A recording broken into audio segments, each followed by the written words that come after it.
No, I'm trying to start. Cool. Well, thank you so much, Gail, and I'm very excited to be here tonight, and I want to thank you and the Foster Family Alliance of North Carolina for inviting me, and all of you who are attending for setting aside your time to be here.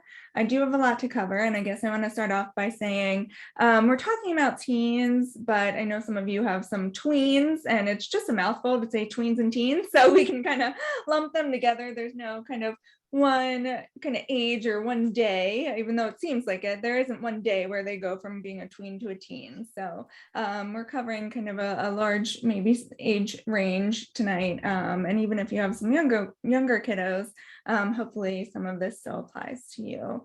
And again, I am excited, as Gail had mentioned, to chat at the end and answer any questions that you have.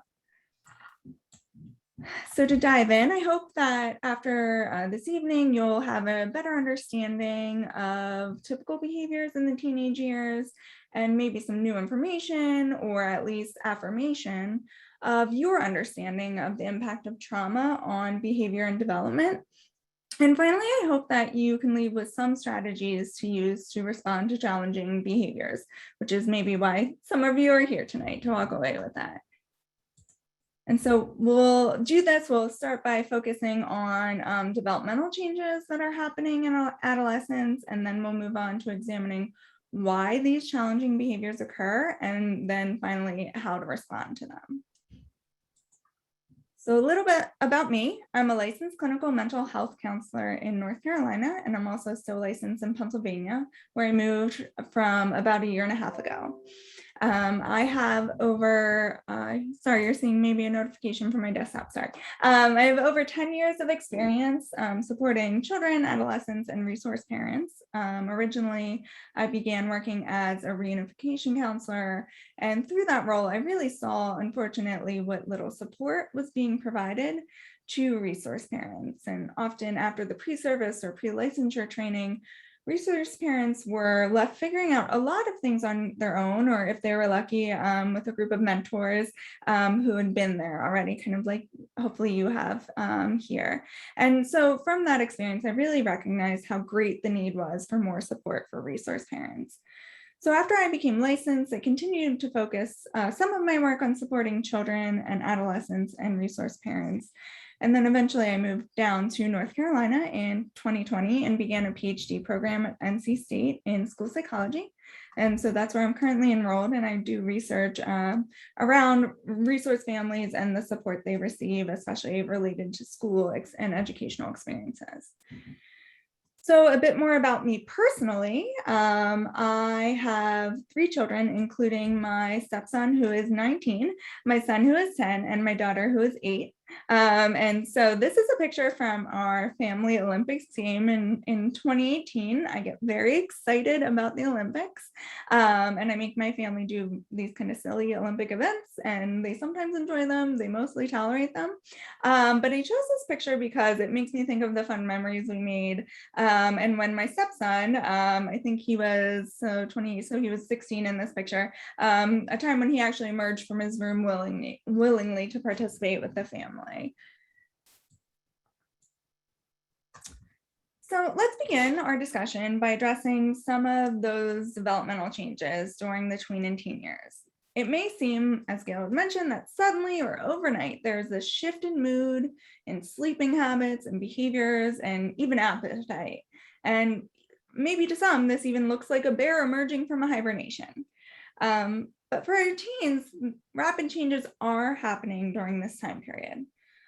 Sometimes we can think of this period in perhaps maybe a negative way without acknowledging all that's going on beneath the surface when we're just focusing on those challenging behaviors, because that's what we're seeing kind of primarily. So what is happening during this time period?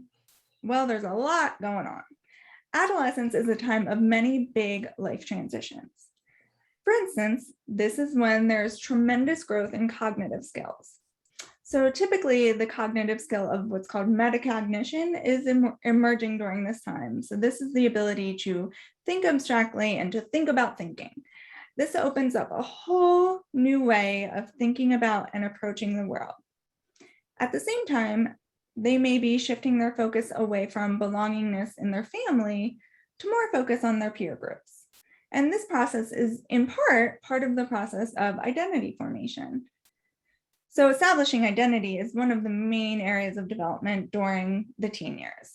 I know for myself, I can still break out into a small sweat when people ask me to describe myself. It's nice when I can have PowerPoint slides to use for that, because it's a big part of our lives to figure out who we are and what we want to do in the world, or what we see our role as.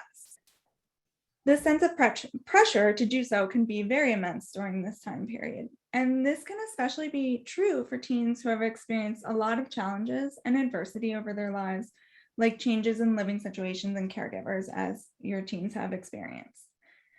And part of this process of figuring out who you are is figuring out what you're capable of and what your interests are, which requires some independence. And I think we can all agree that one of the most frustrating truths for parents about this process of teens establishing independence is that it includes questioning and challenging limits and boundaries. We will get to this in a bit when we review some strategies to address these behaviors that can be difficult for us. Another thing that can happen at this stage that can be difficult for parents is the whole sex thing, with more interest in topics related to sex and sexuality for your teens. This can be uncomfortable for some parents to even acknowledge, but it is important to consider as a part of development and certainly as a part of this process of identity formation. So as we can see, there are some deep social, emotional, and cognitive changes happening during this time. It is a bit like a bear coming out of hibernation because of the awakening and exploration that happens in the teenage years. So let's zoom in a little bit into those changes that are happening in the brain. When we think of developmental milestones, our minds might go to thinking about things like crawling or walking, reading, writing, or even riding a bike. We might think about the behaviors or symptoms babies may display before or during a growth spurt, like being more fussy or more clingy. But I think we can sometimes forget that important leaps are still happening beyond those early years in childhood. As we just talked about, a lot of things are happening in the teenage years. And in fact, after infancy, adolescence characterizes the second surge of developmental changes in the brain. As someone who was raising children in early childhood and adolescence simultaneously, I can tell you firsthand that these two periods of time can be quite similar. Beyond changes in the body, like rapid growth spurts or puberty, the brain is also changing quite a bit during the teen years. We've probably all heard that the human brain isn't fully developed until early adulthood. This is true, but what does it mean specifically for tweens and teens? Well, part of what it means is that this is a time when there is a lot of remodeling going on in the brain. I really do think of it as living or working in a place that is being remodeled. It's chaotic, unpredictable, and may look really messy and ugly at times. It might be difficult to be around, but you hope that something maybe new or improved is coming out of it. This is much like living with a teenager, and if I can recall the days when I was a teen, I remember feeling that way a bit myself. So more specifically, the remodeling in the brain during this period is focused on integration and efficiency. During earlier periods in childhood, children are sponges soaking up information, trying new things, and growing. What begins to happen in the teenage years is this process of pruning, where some connections between neurons are removed because maybe they aren't being used as much. This is that idea of use it or lose it. This happens because it then allows the brain to put energy and resources towards specializing and getting better at these key skills that they are using and practicing. This relates to the process of exploration and identity formation, because as teens explore and focus on their interests, their brains are specializing. So literally, their brains are rewiring. It's like a fixer-upper where some things need to be removed and other things put in to update or modernize the space and help it to be more efficient.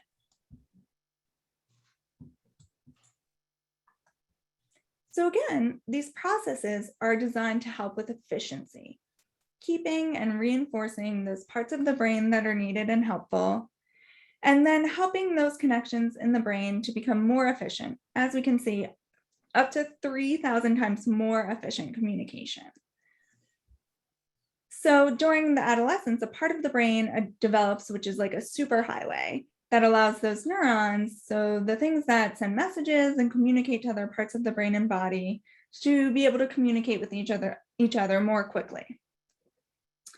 This can be helpful for teens to be aware of, as it means that the things that they attend to, whether it be their emotions or activities they enjoy or skills they want to improve, can ultimately shape their brains in a more long-term way. What they do today really does matter. This relates to the idea of neuroplasticity that you've perhaps heard about. And just to be clear, we can even work on this still in adulthood. As we will see in the next slide, there are quite a bit of skills that are growing and hopefully becoming more efficient throughout the teenage years and into early adulthood.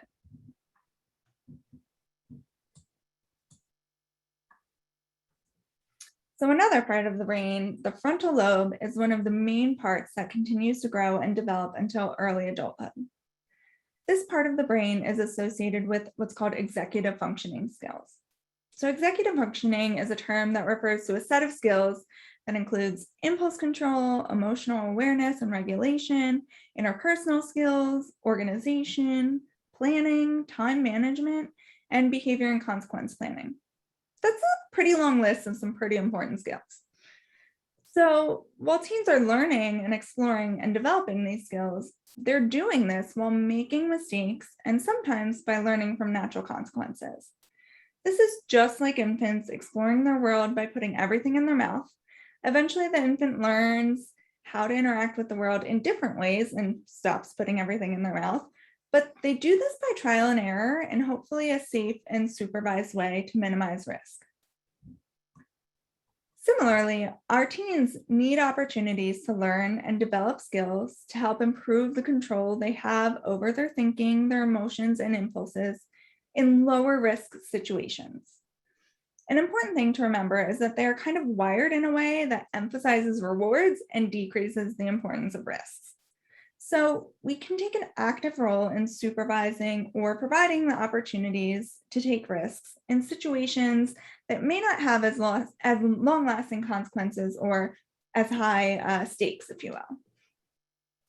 This provides them with the opportunity to practice and sharpen the skills listed on this slide. One example of this can be with homework, where teens can take responsibility for making decisions about managing their time and keeping track of their homework. I can think of a time when my stepson procrastinated all year long for a big end of year project when he was about 14, and I was getting a bit frustrated. And then my mother reminded me of the same behavior I demonstrated at that age for a science fair presentation. I can still recall the panic and anxiety as I rushed to finish it, and I have not let that happen again, for the most part. So this does shift our roles as parents a bit in terms of perhaps thinking more about natural consequences and shifting some of the responsibility over to our teens as they're able to handle it. Now, for those of us with kids who are considered neurodivergent, such as those with ADHD or autism, they may truly struggle with these skills, and these diagnoses often go hand in hand with struggles with executive functioning. This can often become more apparent in later years, in the teen years, when school gets harder and there are more academic or social demands placed upon them. This is often also the case for those who have experienced trauma and are still struggling with some trauma-related symptoms. For instance, those who have experienced trauma can have overactive fight, flight, freeze responses that don't shut off easily or sometimes at all. And this makes it really difficult to attend to things and remember them and manage emotions in appropriate ways. But the world doesn't know this, and our teens are still faced with more demands and pressure. So what you can do is to help build that scaffold by providing guidance and asking questions while letting your teen take on more and more responsibility and independence. In practice, this may look like asking your teens about any big projects they have due and if they could use some help with planning a timeline for completing them. Perhaps showing them how to chart out due dates on a calendar if they're open to it. So again, I'm not suggesting a totally hands-off sink or swim approach.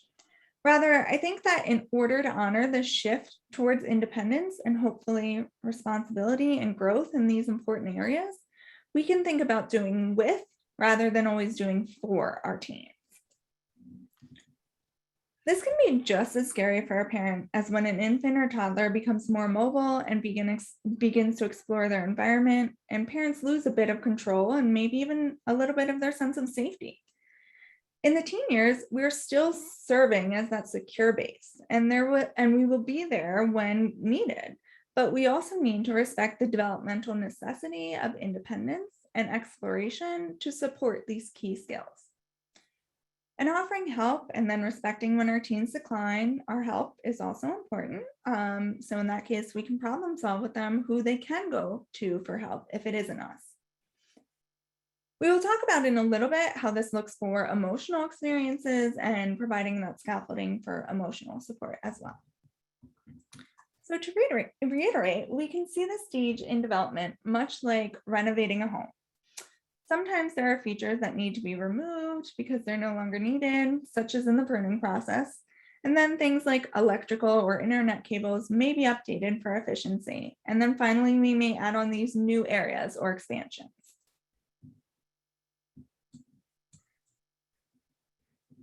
Before we started talking about specific behaviors, I wanted to spend some time thinking about the biological, social, and cognitive perspectives to help us understand what is going on for teens and to try to address the context from which some challenging or confusing behaviors may be occurring. So one of the reasons we selected this topic for tonight was because it can be so hard to tell what kinds of behaviors are kind of part of the typical territory of teenagers. And just as a quick disclaimer, this training is not meant to serve as medical or mental health guidance for you and your children, but rather to help present a lens through which some common behaviors can be considered. You know your child best, and I am of the mind that it's better to reach out to a therapist or a medical provider to check in about something rather than waiting until the problem grows. So really what we're talking about here is what is typical or expected behaviors for teens. This helps us to assess our expectations compared with reality to see if anything needs to be adjusted. As we just talked about, while teens are strengthening connections in their brains, we can remember that these connections are still not fully developed. This may result in unpredictable or erratic behavior or moods and behaviors. This is why I think sometimes parents struggle so much because you don't quite know what you're going to get with your teens. I use the term snapping turtle moments to refer to that 0 to 60 response that seems to come out of nowhere. One moment, the turtle is kind of chilling out nicely in a shell, and the next it's snapping ferociously, and you're left scrambling to make sense of it to find what possibly could have triggered that. And just to be clear, I'm an adult, and I will freely admit that I sometimes have snapping turtle moments of my own. So when we are faced with this behavior from our teens, whether it looks like a snarky remark, a passive-aggressive insult, an eye roll, an abrupt exit from the room, it can leave us scratching our heads a bit sometimes. And the honest truth is, it can often be hard for them to understand and connect the dots between their emotions and behaviors and what is triggering them. Those types of interactions can be hard to deal with, especially when your teen is spending more time in their shell, so to speak. So we can think of these behaviors listed on the slide as relating to or reflecting the many things that are going on in their brains and bodies that we just covered. This is obviously not an exhaustive list of behaviors that we may see, but rather meant to serve as categories of typical behaviors you might see in adolescence. And again, you are the expert on your child, so it is important to consider what you know about their past experiences and behaviors to understand what is typical for them and what might warrant some other eyes or ears and support. But if you're observing mood swings and behaviors like lying, you might ask yourself if these are typical behaviors for teens. And the answer is yes, they can be quite typical, and we can identify some of the reasons why now that we have some understanding of all of the changes that are happening in their brains and their bodies.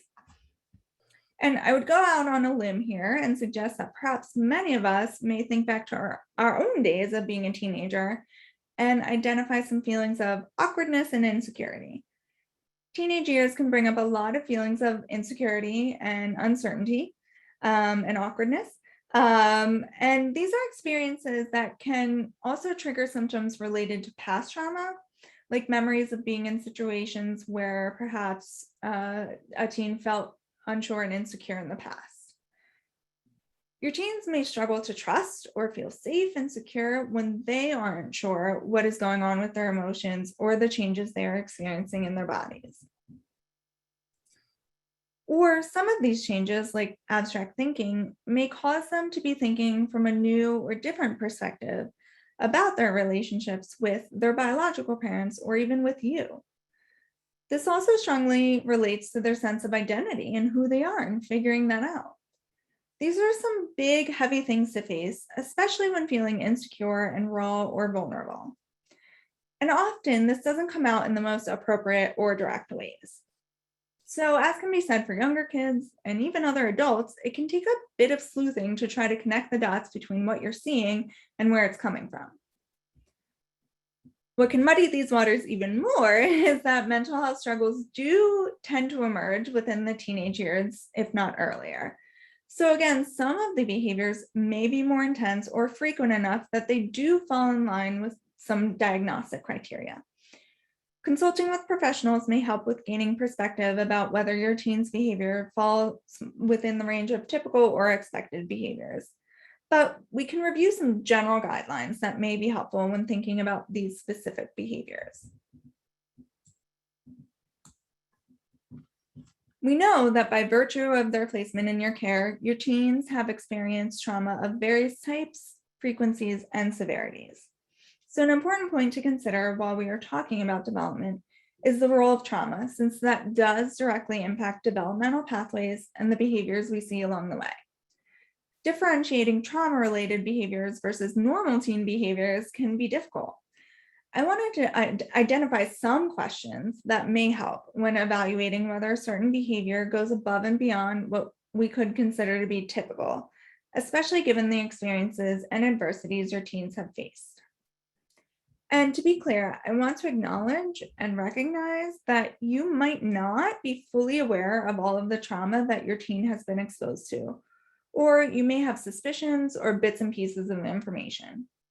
You don't necessarily need to have all of that information in order to consider whether the behavior you are witnessing is perhaps a clinical concern or a part of what could be considered typical. So here I have listed some questions that can help guide us to understand behaviors. First, we want to think about whether there's a developmental process we can recognize underneath this behavior. For instance, lying or stealing are often representations of boundary testing to see where the limits are and what teens can get away with. But they can also be related to hoarding or some other bad habits that have developed as protective measures. And without knowing each of your teens, I can't say for sure, but I can offer these questions as they might help guide you. So no matter what age they come to you, unless they were newborns, the children you have placed in your homes are likely to have developed some behaviors that were originally there to help protect them or help get their needs met. And those don't just turn off overnight. And in fact, it can take many years, even into adulthood sometimes, for them to be replaced. Because even though we might see those behaviors are no longer serving a need, what we call maladaptive behaviors, your teens may remember when those skills or behaviors were needed and were adaptive. They may be afraid to let them go or just not know how. Their behaviors may also be habits they have developed that they need training and support to change. And next, we can focus on what psychologists talk about as the function of the behavior or the root. So we ask, what is the goal of this behavior? Is it to gain attention or perhaps to get access to something they want to do or something they want to have, like a material item? Or is it to get out of doing something they don't want to do? Is there a sensory component to the behavior? These are all common reasons why people do what they do. It's just that sometimes those reasons aren't clear to us or to others.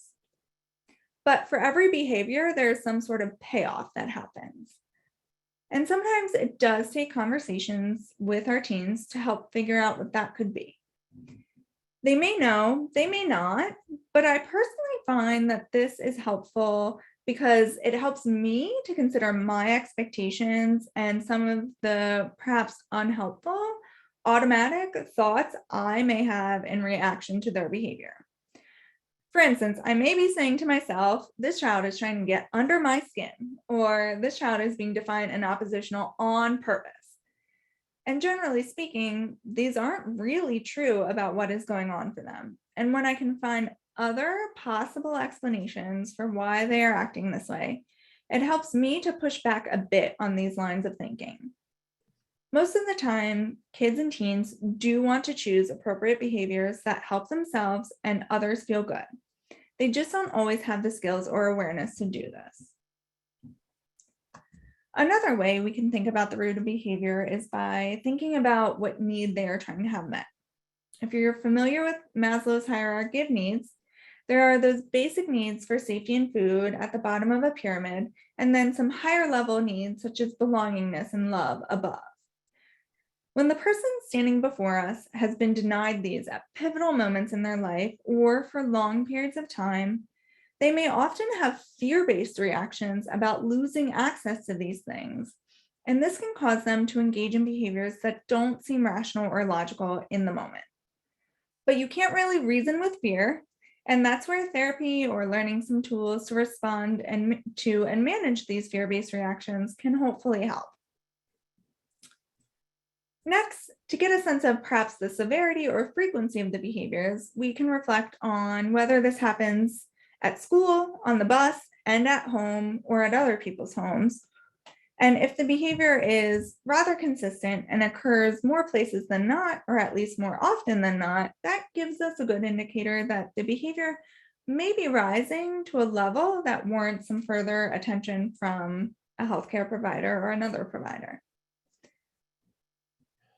And finally, another question that reflects more of the clinical definitions of mental health or behavioral concerns is about the impact on functioning. So we can evaluate if this problematic behavior gets in the way of our teen doing their schoolwork, connecting with us, connecting with friends in age-appropriate ways, or having age-appropriate interests or hobbies.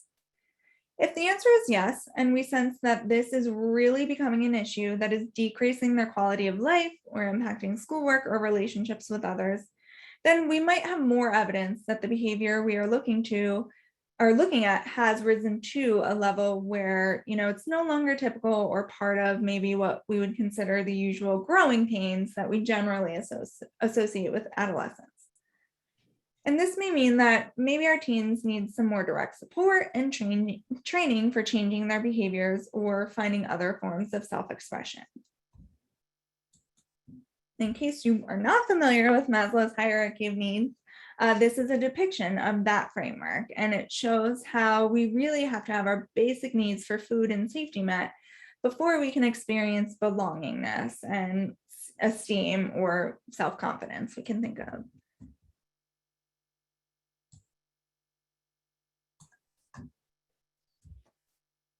So now we've discussed this framework to use to guide our understanding of behaviors.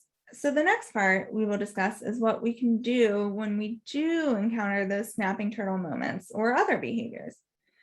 The strategies I'm going to discuss focus on using learning opportunities and not as much on levying consequences, but that isn't to say that those are mutually exclusive. While they would likely never admit to it or ask for it, our teens and tweens still benefit from your help with being their backup brain while theirs are still growing and changing so rapidly. Again, I acknowledge this can be difficult to do at times, especially when we are feeling insulted, perhaps. So in order to address that, I do recommend focusing on yourself first before addressing any behavior in your teen. This is the same as that idea of putting on your own oxygen mask first in an airplane. Specifically, what I mean by that is doing a quick check-in with yourself to explore your reactions a bit more. So this could mean identifying what specific behaviors get the biggest reaction from you and why that is. It may be something from your own childhood or history, or an area you have some vulnerable thoughts and feelings around. Disrespect can be a common trigger for adults to have in interactions with kids, and teenagers just may need some help figuring out how to navigate those independence-seeking behaviors and self-expression skills in ways that maybe don't trigger this feeling in adults. And whatever it is, just identifying this reaction in yourself can be so helpful. This is that idea of to name it is to tame it. When we give things a name, they hopefully feel less overwhelming and daunting. We can do the same thing with our kids, and many of you probably already do that, but I think we can forget sometimes to stop and work through this process for ourselves. Another part of this comes from Brene Brown, who talks about a tool that helps us to stop and identify the stories we have going on in our heads, especially when it comes to how other people are treating us or behaving around us. As I mentioned before, we may be repeating some unhelpful ideas that are fueling our own emotional reactions, like they're trying to test my last nerve or they don't appreciate anything I do for them. When we can acknowledge these thoughts, we might begin to see what I call stinky thinking. These thought patterns that might not be grounded in reality or are assuming intentions that might not be accurate. We all do that, some of us more than others, throughout the course of a day. Perhaps we repeat these ideas so much, or they tap into some of our insecurities and we otherwise don't really stop to question them, that they then become thinking habits for us. So this can be helpful information for us to have, and again, maybe help us to separate our present moment reaction from past situations. We can then challenge ourselves to try to see alternatives in this situation, like maybe our teen is tired or hangry, or maybe even we are. And the good news is that even if you do react before stopping to think about it, it's often not too late to push the pause button and take a moment for that self-check-in. What comes after this check-in may be sharing this information with your teen. This is how we can walk the talk and show them our own emotional awareness and process. So you can talk the talk, you can walk the walk, and then we can walk the talk. So for instance, we might say aloud, when you said that what I made for dinner looked disgusting, it made me mad, but the more I thought about it, I realized it actually hurt my feelings. It doesn't feel good when you work hard on something and someone doesn't like it. Or when you didn't come home after school like you were supposed to, I got really worried and scared. And then when you didn't seem apologetic, I got more upset. This goes along with the next point. Sometimes we may be too heated or distracted or overwhelmed to fully address in the moment the behavior that is bothering us. Or we just know we don't have the bandwidth to address it or do our self-check-in at that very moment.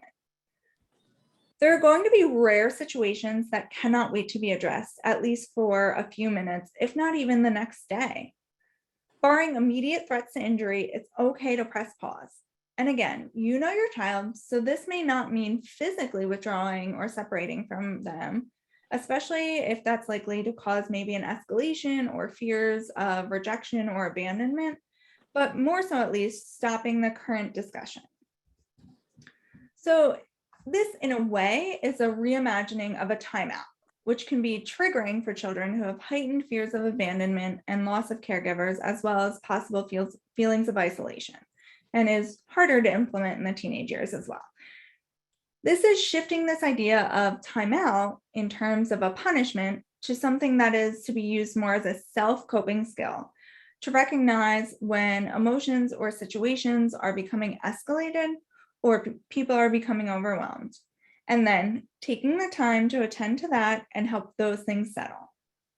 Once our fight, flight, freeze response is activated, some of those higher level thinking parts of our brain shut down, so we're literally not thinking as well. And so this strategy gives our system time to calm down, to get back to that place where we are maybe less reactive and more responsive, and can think a bit more clearly about what is going on. Ultimately, unpacking the issue at hand can wait if that's what you need to happen, again, unless there are safety risks involved, which are hopefully very rare occurrences. Because being the backup brain is hard and we all want to do our best, so it's important to recognize in ourselves when we need to take a pause. And again, this also models a really helpful skill that our children and teens can use as well. During this time, you can still connect with your teen and perhaps even reschedule a time to come back to the topic at hand if needed. Because while their brains are perhaps convincing them that every emotion is urgent, we can show them through this practice that many things that get a rise out of us emotionally can perhaps wait a little bit longer than they might originally be thinking. And that connections to us and our relationships with them don't go away when we are unhappy or upset about something. And hopefully during this time of pause, our fight and flight symptoms may calm down if they've been triggered, and we can transition to that tend and befriend response, which allows us to connect with others and see them as teammates and not as a threat. This can also be especially helpful when our teens can do this for themselves as well. I will say that sometimes leaving things unresolved can be upsetting for some people, and I would be one of them. So if you need to reschedule a conversation until the next day, let's say, you can still take the opportunity during this time to pause and model some of those healthy conflict resolution skills by addressing emotions involved and assuring your teen that you still do care about them and reassuring them that you aren't going to remain upset with them forever if you are upset, or even that, they might not remain upset with you forever. And it's important to express your confidence that you can come back to the issue later and resolve it and find a way to help things move forward. You can also use this time to go over boundaries or expectations again, like safety rules. So, we'll talk about this tomorrow evening. It's getting late tonight, but just so you know, the expectation is that you come home on the bus tomorrow after school. It's not safe when I don't know where you are. I'm going to stop here a bit to address maybe some of the questions or concerns people may be having about this approach, which may include seeing this as a form of conflict avoidance, or the notion that having these moments of reconnection in the middle of a parenting issue is somehow giving attention or excusing bad behavior. I think this idea might be difficult for a lot of us, and maybe if we were raised with parents who maybe had less emotionally informed parenting approaches, or maybe if we never really had the opportunity to learn or practice healthy conflict-related skills. I hear that and I see you, and I acknowledge that this can be a very difficult thing to do sometimes, even if you've practiced it many times. And I also know that this is a very powerful tool and one that hopefully shows unconditional love and acceptance, which the psychologist Carl Rogers says are two of the most important conditions needed for change. So if you're having some of these thoughts or discomfort with this idea, I'm going to ask you to try to view it less as letting your teen off the hook or avoiding consequences somehow, and more about approaching the process of accountability, responsibility, and conflict resolution in a way that also values connection and recognizes the importance of emotional regulation in that process. And I guess that some of the kiddos in your home probably are not used to that idea of pressing the pause and slowing things down to focus on these important aspects like emotions and connection. In terms of how to do this, I would suggest starting by acknowledging your emotions.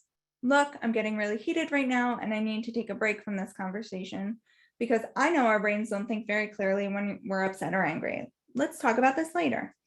And then make a plan for either when or how you will initiate that follow-up conversation. For instance, you can agree that you will seek them out when you're calm and ready to talk, or invite them to do the same, and maybe set a deadline just to make sure it doesn't go unaddressed indefinitely. This can also be a good way of sharing power in terms of scheduling the conversation, which again taps into that independence-seeking behavior we may see in our teen. This part in terms of planning is very important and hopefully avoids not only that potential trigger of emotional rejection or abandonment that some of our kiddos may have, but also the potential trigger or fear of the silent treatment or being iced out during this pause, which we know is a form of emotional mistreatment and something they may have been experienced or have experienced in the past. So again, hopefully you have moments of reconnection during this pause, even if it's a quiet dinner experience at the table where everyone refuels and takes a moment to collect themselves. Ultimately, this is a really important opportunity to model how conflict or disagreements can be handled in healthy ways, that don't threaten your teen's sense of security or in their relationship with you.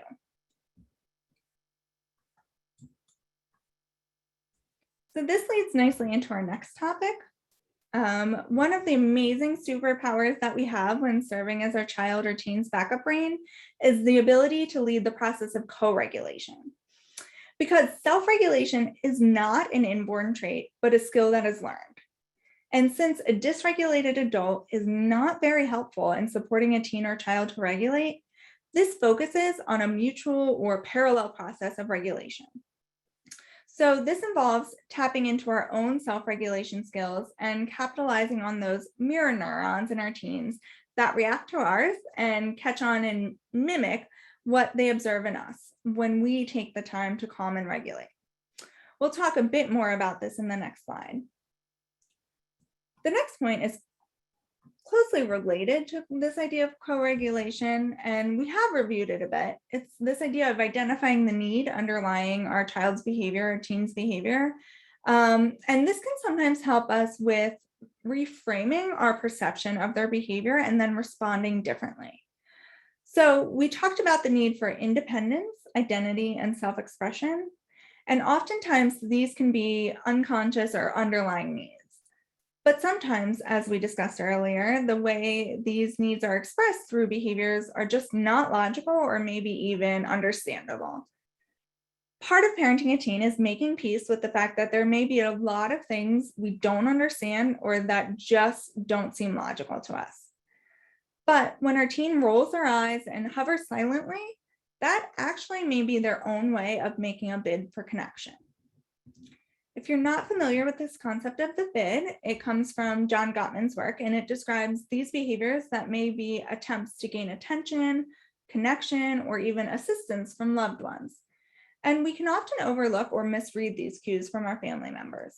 So there may be these unspoken motivators that our teens aren't even conscious of, and we can be that backup brain to do a bit of detective work. We can stop and acknowledge this bid for connection or the subtle attempt to gain our attention or a response from us. And we can try to help them verbalize what may be going on. And at the end of the day, even if we miss the mark, I do believe that our attempts are noticed by them. So whenever I'm working with parents, and even for myself, I think it's better to put an observation out there and get it wrong than hold it back. So I may say something like, I may be missing the mark here, and this plays to the idea that our teens think we don't know much, but you seem kind of sad. Or, wow, that math problem you were doing before seemed pretty hard. I'd probably be feeling frustrated with it. These are non-threatening ways that serve to open the door. And if we're wrong, they will tell us without a doubt. But they notice us checking in and being on their team rather than setting up a scenario that feels like us versus them.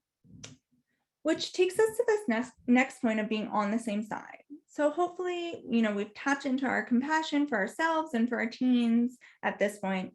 And then we can use language that highlights that we're on their team and on the same side around this problem.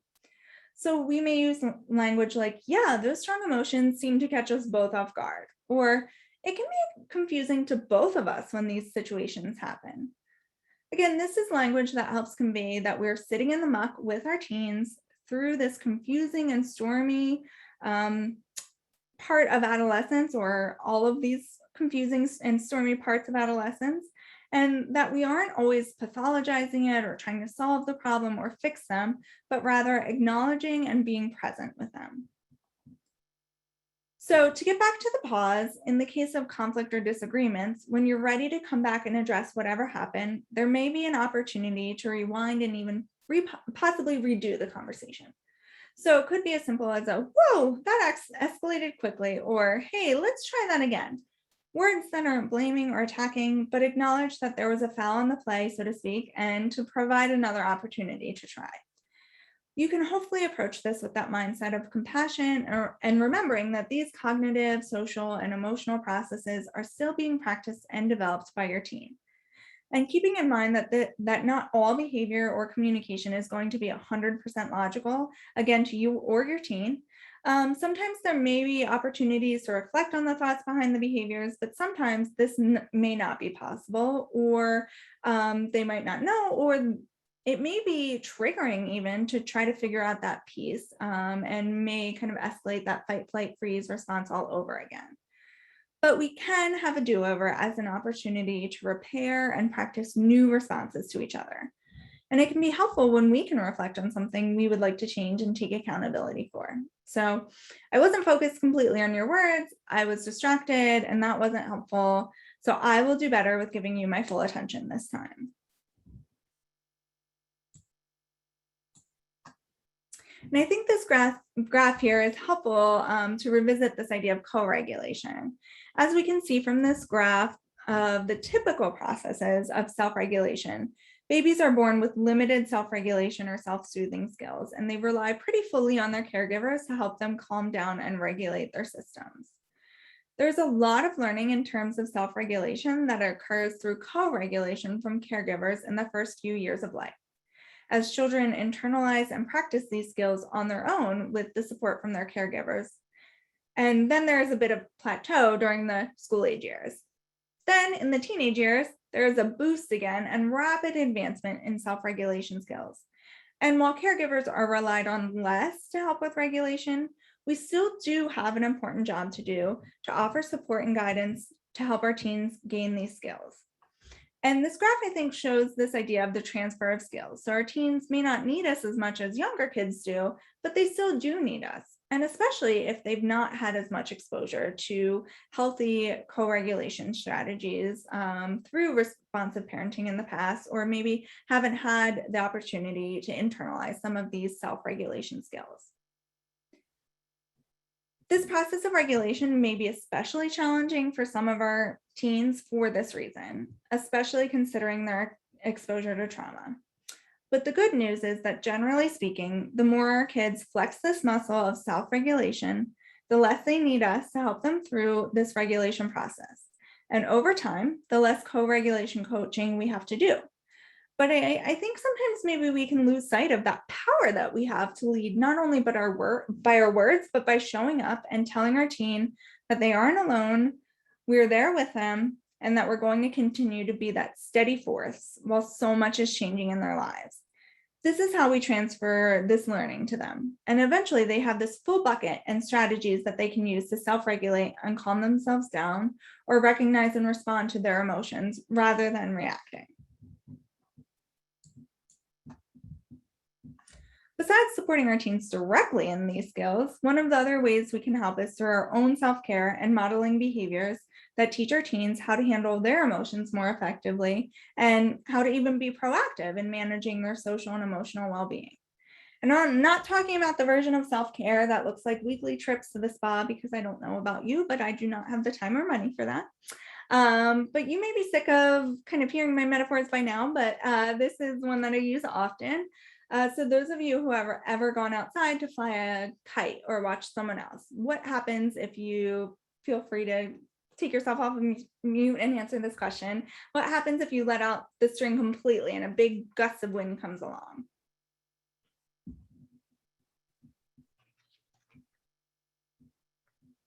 Chances are you're going to lose it. Yep, you're going to lose it. You're going to lose your kite. Thank you. We can think of this metaphor. So now if we let out less of the kite string and kind of keep adjusting, we can't avoid the big gust of wind from coming along, but we're better prepared to respond and reel in the string if we need to. So self-care is all about keeping a hold of your kite string. It's this switch from being reactive to being responsive.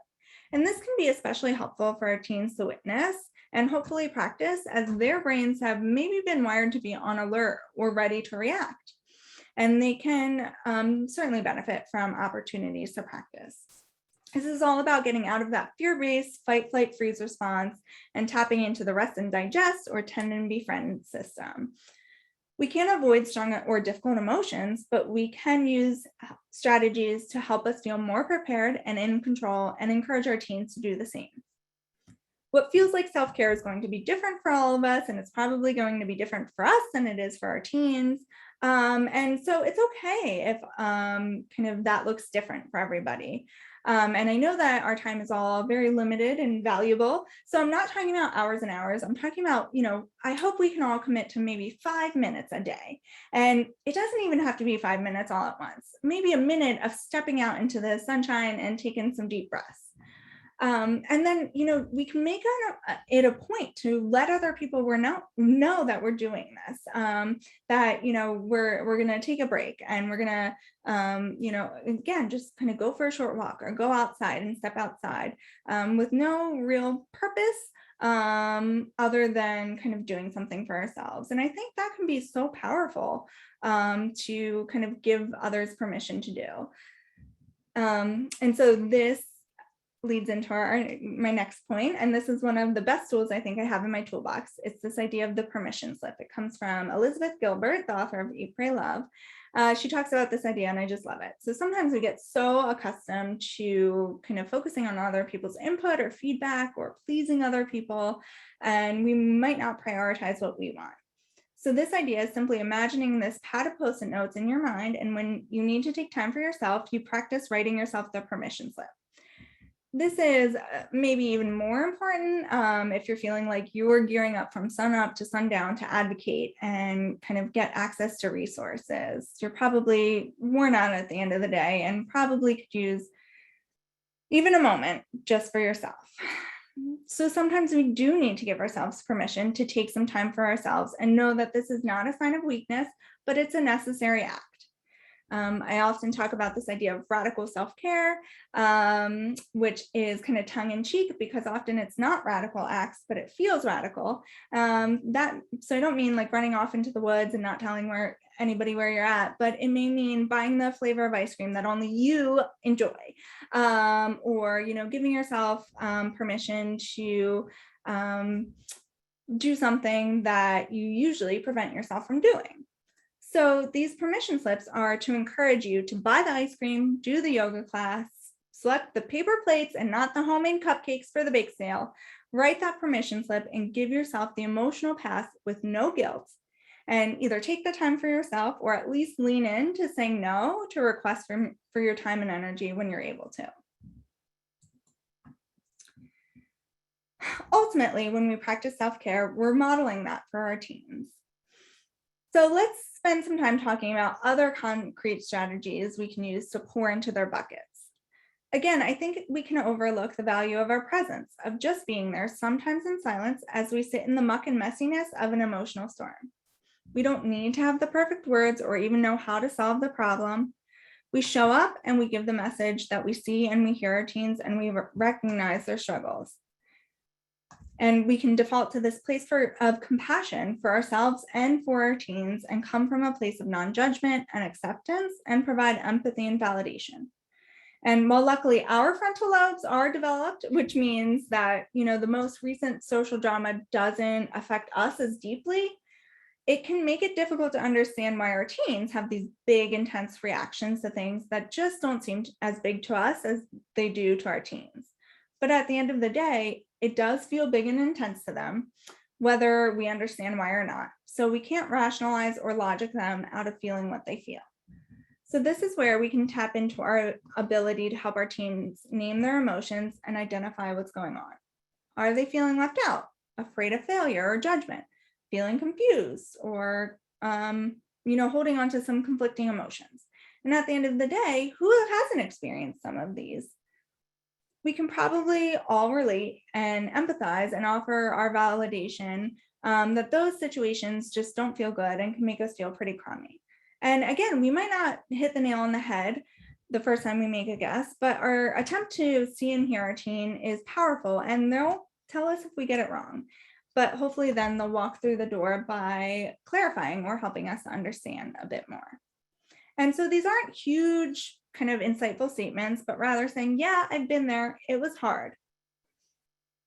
Whether you think it's a rational response or not isn't really what matters. It's being able to honor and hold space for whatever is going on and offering your vote of confidence and support to help them get through this. And we know, because this is a time of exploring identity and relationships, and a time when also, thanks to hormone, there's awkward things happening like acne. Many teens struggle with self-esteem and self-confidence. And that usually comes out in our behaviors towards others, especially when our emotional and behavioral regulation systems are still being developed. So when we observe our teens react in a way that is offensive or crosses a line, we can set those boundaries and hopefully establish a kind of some pre-established or connect into some pre-established rules. And so we can do that, but we can also address the behavior after we've taken time to acknowledge what is going on emotionally. And then we address the behavior maybe separate from the emotions or the person. And I won't spend too much time on this, but I am a huge fan of a restorative justice approach where you link behaviors to the impact it has on others and then identify ways to make it up or replace whatever you've taken from the person. But then to take it back to kind of pouring into our teens' self-esteem bucket or emotional bucket. One of the kind of, I guess, strongest strategies I recommend is using positive affirmations or messages. So you can, send this to your teen in a text message or in a note. And, even on the hard days when they have lost control and are hard to be around, we can still make it a point to find that one thing or hopefully more that brings a smile to our face. And focusing on this can actually help us as well in terms of shifting our perspective. And, none of us wants to have our character judged based upon our worst moment or hard days. So having somebody there to remind us about our good parts too is super helpful. And unfortunately, the teenage years is a period of time when there tends to be a lot more of those hard days and tough moments. So taking those moments to reconnect and, come together at the end of the day, or even at the beginning of the day, can be something I think that maybe we lose sight of it generally in maybe most of our relationships. But for those of you who have pets, think of the joy it brings you to have your kind of dog or cat or fish come over to you, and kind of say hello. We can bring that same excitement and joy to those moments of reconnection and think about how powerful that is to know that someone is excited and happy to see you, even if your behavior isn't the best, and that you matter to them no matter what. And this can be, again, where a little note of gratitude or well wishes for a day can really mean more to our teens than maybe we'll ever know. So again, finally, here are some of the few ideas that I hope that you can take away from this training and implement. One of the things I hope you can find a way to integrate and follow through with is beginning this habit of offering affirmations. And I do encourage you to get creative with it. Notes on doors, text messages, Snapchats can all be good ways to communicate. And next, I encourage you to practice the pause and do the self-check-in to stop and bring those emotions down before responding. Give yourself the pep talk that you need or reach out to a support person for that before you address the things that are hard. And again, use this time as an opportunity to demonstrate appropriate conflict management skills and assure your teen that you'll get through this rough moment. And finally, coming from this space of compassion for yourself and for your teen, remind yourself that you're all doing the best you can given the circumstances, and for your teen, the circumstances which include many changes happening in their brains and bodies, and pouring into your own bucket and your teen's bucket through self-care and that co-regulation. I found this poem and I thought it captured some of the ideas that we discussed tonight. So I'll review it briefly. I speak because I know my needs. I speak with hesitation because I know not yours.